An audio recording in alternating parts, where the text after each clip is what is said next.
موسی ندی project 15,000 families پہ داخل ہوں گے، ہر خاندان کو 25,000 روپے دیے جائیں گے۔ ریاستی کانگریس حکومت کی باوقار موسی ندی میں نئی جان ڈالنے کے پروجیکٹ کے لیے محکمہ بلدی نظم و نسق کو موسی ریور ڈیولپمنٹ کارپوریشن کے لیے 37 کروڑ 50 لاکھ روپے کی فنڈز کی اجرائی کا مجاز بنایا گیا۔ یہ کارپوریشن اس پروجیکٹ سے بے داخل ہونے والوں کو مالی مدد فراہم کرے گا۔ موسی ندی کے پشتے میں رہنے والے 15,000 فیملیز میں سے ہر ایک خاندان کو 25,000 روپے حاصل ہوں گے۔ عہدیداروں نے نشاندہی کی ہے کہ وہاں سے خالی کروانے کا عمل جاری رہے گا۔ ریاستی حکومت نے قبل ازیں بے داخل ہونے والے افراد کے لیے ڈبل بیڈ روم مکانات کی فراہمی کا اعلان کیا تھا۔ پہلے ہی بعض خالی کرنے والے افراد نے یہ مکانات حاصل کر لیے۔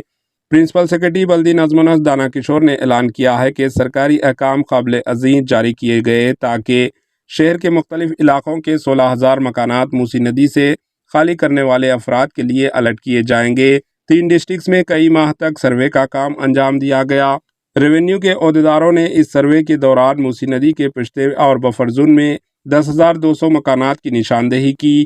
ضلع کلکٹرز کی نگرانی میں گھر گھر سروے بھی کیا گیا تاکہ اس صورتحال سے متاثر ہونے والے افراد کا پتہ چلایا جا سکے۔ دانا کشور نے کہا کہ باز آباد کاری کے عمل کے بعد غیر مجاز قبضوں کو برخاست کر دیا جائے گا اور قانون کے مطابق ہر اہل متاثر کو معاوضہ دیا جائے گا۔